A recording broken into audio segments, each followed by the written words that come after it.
I cheated my way into the music video industry as a videographer at 18 and got in. Here's what happened. Quick disclaimer, I don't condone anything that was done in this video, cheating or fraud or faking your way into anything. It's just not worth it, but here's my story. My name is Devin Huynh, I'm 18 years old, and for the past few years, I've been the one and only wrong story.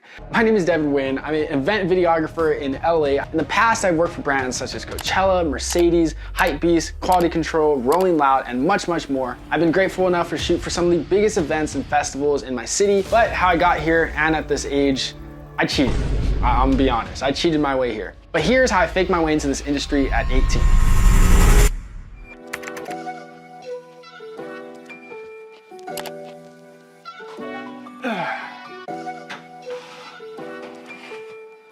Okay, picture this. 2 years ago, a high school student absolutely desperate to get into the music industry shooting music videos. There is only one problem. I was getting absolutely nowhere.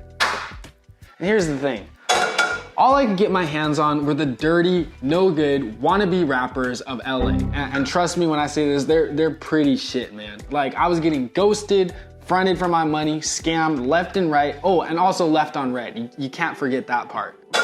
I was trapped. Truly a kid with a dream being told no by the world. But looking back now, I'm honestly really glad that I was told no because, oh my God, my videos were just absolutely awful.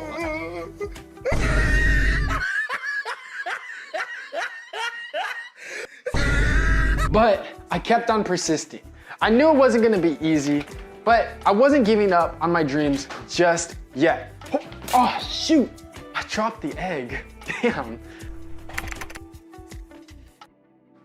Oh, hey there, didn't see you there. All right, I'm done, I promise I'm done. But anyways, back to the story. At around the beginning of my senior year of high school, around like November 2022, a very peculiar thing had happened. I was invited to ComplexCon 2022 by a client of mine.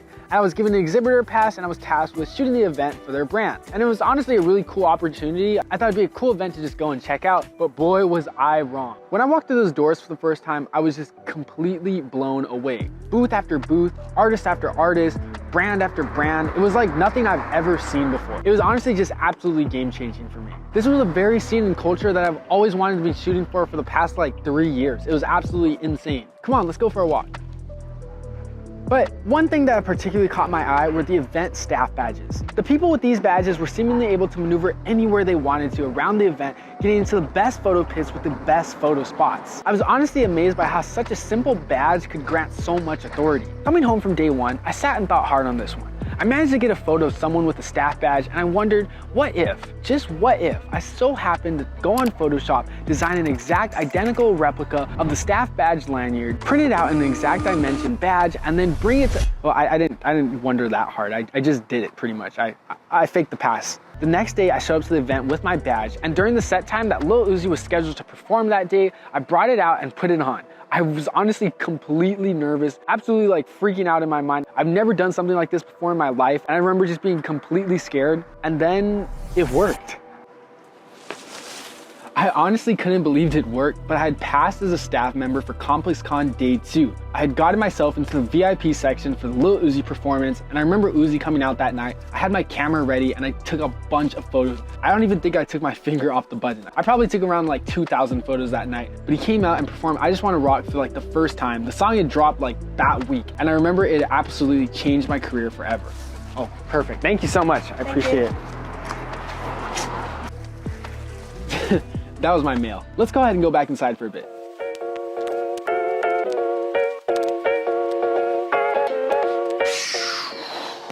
And then I went absolutely fucking crazy. I was breaking into event after event, those of which I won't actually specifically name because they still don't know I broke in, so if I did name them, it would kind of be like snitching on myself. But my whole routine was basically just going on Instagram, going after all these stories with the location tag of the event on the day of the event, and then I would just go through every story post and every tag post or whatever I could find and look for any screenshots of badges or photo passes or just lanyards that I could screenshot, and then I'd go onto Photoshop, replicate those, print those out like literally hours before the event started, and then show up to the venue and be like, I'm supposed to take photos here. I was getting pretty good. If you ever seen that movie, Catch Me If You Can, like that was me. I was Catch Me If You Can.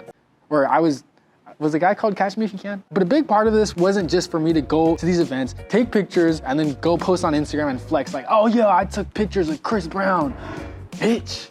No, that wasn't the point at all. Nah, the whole point of me going to these events was literally so I can just network with as many people as I possibly could. Like, there's only a very special short moment that you're gonna be in these rooms with these high profile people, or these people that you're networking your whole life to get to. And the fact that I was in the same room with some of these people when I was getting to these events, that's what really drove me and that's what pushed me. I wasn't doing this to flex or just like tout my ego or whatever. It was seriously just so I can grow my career and like keep going. And if I thought back to it, that was really my whole mentality and reasoning behind it, because I thought, you know, if all that really matters is these few moments when I meet these few people and like make a good impression and show my work and deliver value, then why don't I just bypass all the extra stuff, like actually doing honest work, sending out emails, contacting people, and doing all the stuff the right way, and just fake my way into these rooms and then just network and get all the contacts and get connections, right? Well, up until this point, yeah, it was working. But one important thing I also want you to remember though was I actually was doing a lot of honest work in this period as well. Because I remember when Rolling Loud happened in LA, there was virtually like no way I was gonna get into that festival. All the wristbands were like RFID chips, so that means you had to hit it on the scanner. It had to beep green for you to be here. They had like a shit ton of security. All the fences were like barbed wired and shit. It was crazy as fuck, bro. But anyways, the way I actually got to shoot for Rolling Loud was, I remembered for that event, I realized there was no way that I'm gonna be able to fake my way and sneak in here. So I actually just sent emails. Crazy. I sent emails to every manager, every record label, every artist I could find on their website. I would just go to Facebook pages, Twitter pages, Instagram accounts, websites, just look at all the like contact info at the bottom, looking for emails. And I sent out probably like 200 or 300 emails being like, yo, I'm a videographer. I would love to shoot for you for free at Rolling Loud. Give me a media pass. And nobody replied. Well, I got two replies. The first guy ghosted me, and the second person actually replied. And that turned out to be Brandon. Shout out to Brandon. Let me bring my camera to Rolling Loud to shoot for this artist, Gloss Up. Also shout out to Gloss Up. But I got to shoot for Rolling Loud for one day on Saturday. Got a free ticket basically, got VIP seats, got artist passes, everything. Got to go on stage, actually take photos. Yeah, look, here, check this out. Video of me on the stage. Bro, what was I doing? But anyways, the whole point of that was an actual legitimate, honest connection and honest way I got into a festival. And I want you to remember this for later on in the story, which we're gonna come back to this. But yeah, besides those few honest occasions, bro, I was scamming. Not like money scamming, but I was sneaking my way into those events. I was a complete fraud, bro. I was insane. I even broke into like an Oscars screening party at one point. I don't even know how like that happened or how I even got in. Looking back, I've done some crazy shit. I'm not gonna lie. You know, hold up, I'm gonna go inside for a bit because this sitting here is hurting my fucking back. Ow. So here's the thing. Remember how I said I was breaking into all these festivals, but I was also still doing some honest stuff? Well, in this part of the story, things get really interesting because I actually got probably one of the biggest gigs of my career up until that point through cheating my way in. So remember at ComplexCon how I'd faked my pass and got into the VIP section, shot for Uzi and everything? Well, basically the video I created after breaking into that festival got the attention of now one of my good friends who I won't name, but he basically worked for a production company who also knew another production company who was looking for a videographer to shoot for Coachella 2023. Now this is probably one of the craziest messages I'd ever got in my entire DMs because also, by the way, I just gotten scammed. Like I was doing a project and basically it was a scam artist. Maybe that's what I probably got for breaking into all these events, but yeah, I basically lost like 2 racks out of my bank account. It was crazy. I was pretty down bad. And I just got a DM randomly like, yo, we got this gig. We need a videographer for Coachella. It doesn't pay much. It only pays like $600 a day. Like that's low. That was like the highest paying gig I'd ever got in my entire life. And it was 6 days total for 2 weekends. It was crazy. It was like a dream come true. And I get to shoot for all these concerts and festivals. Obviously I said yeah. So I skipped school both Fridays and went to Coachella. And that's why I got a C in my calculus class. It stands for Coachella. No, I'm joking. I was shit at calculus anyways. Anyways, working at Coachella as an on-site videographer was probably one of the not only best gigs I've gotten, but best experiences I've ever had because there are just so many creative individuals there and like lifelong pros. And I'm gonna be honest, they tried to warn me, but I did not listen. I didn't say that I was sneaking into the events, obviously. I didn't just like go out there and out myself, but I do remember this one specific conversation that I had about obeying the festival's rules and just about posting photos without consent and approval. Basically I wanted to post one of these dope photos that I got of Kid Leroy, but I was told no because the photo was unapproved. I was like, completely new to this because I was obviously just breaking my way into all these past festivals, so I'd never talked to a content director before. And I remember I was like, why can't I just post it? And one of the photographers I was working with told me, No, man, that's like the biggest middle finger to a festival that you can ever do. Like, just don't do it. Basically says that you don't respect the rules, and it's the easiest way to get yourself not hired for the next gig. Well, obviously I listened to him and didn't post this photo. Now, if posting the photos without consent was a big middle finger to the festival, in the next few months, I managed to pull off giving the festival an even bigger middle finger because I managed to fuck it all up. I'm gonna go for a walk for the next part of the story.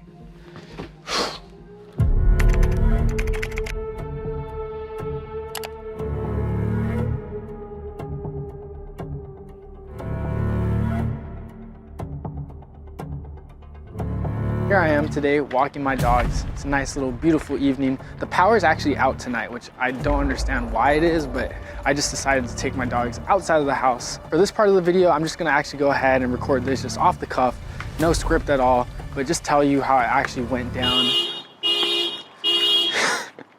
Now, after my grand theft heist run, pretty much trying to sneak into every festival I could in the LA area, and then actually after getting hired by one of the biggest festivals and shooting for Coachella and working for Golden Voice, and just opened up my career to so many new possibilities. And just as everything started to go smooth and I started to actually get work as a photographer and freelancing in the LA area, I managed to fuck it all up. Here's what happened. I just graduated high school, walked the stage, June 2023, threw my hat up in the air, and I remember the next day I was walking my dogs on this actual exact same walk, the same street. Here I am with my dogs once again, and I remember going on Instagram and seeing a Steve Lacy concert that night, and it was run by the same exact festival, Golden Voice, which hired me for Coachella. I don't know, this is probably the stupidest thing I've ever done in my life, but I just wasn't thinking. I mean, clearly there was a lot of not thinking that occurred. As I was looking at the poster for the concert that night, I just thought in my head, what if one more time I could just sneak into this festival, see if I still got it. I've already gotten into so many festivals already. How bad could this possibly go? And plus, I already know how all the Golden Voice festivals work and lay out, and I could probably just sneak my way in one more time. I don't even know why I didn't even think that. I already had the connections and numbers that I could probably have actually just asked people to get a real pass, legitimate pass, but I don't know, I didn't. I was just being a little bit egotistical and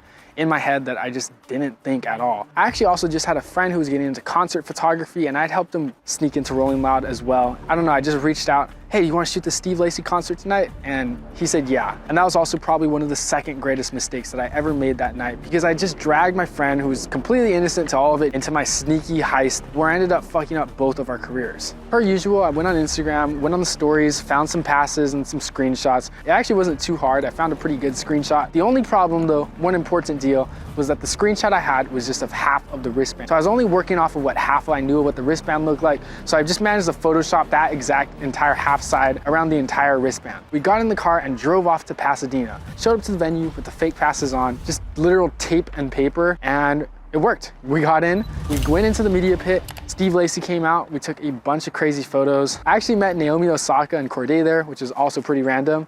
And just as we were about to leave, we got stopped by a security guard, and she asked to see if our wristbands. I was all cocky in my head. I was like, no, it's all good. We're just on our way out. Like, we're done. We're leaving right now. And she was like, let me still see your wristbands. You didn't answer the question. I showed her my wristbands, and here's where that one fatal flaw of just knowing what half of the wristband looked like ruined my entire career. She was asking to see what type of media persons that we were, because apparently on the other side of the wristband, it was supposed to say photographer or videographer, and ours didn't. It was blank. It just had the green stripes and the Golden Voice logo that I saw on the Instagram story, and she was suspicious as fuck. She started pressing us like really hard, and after around like 7 or 8 minutes of just straight questions, I don't know, I think it was just something in me or just something about doing it for so long, I broke, and I just told her the truth. I was like, we faked these passes, we're not supposed to be here.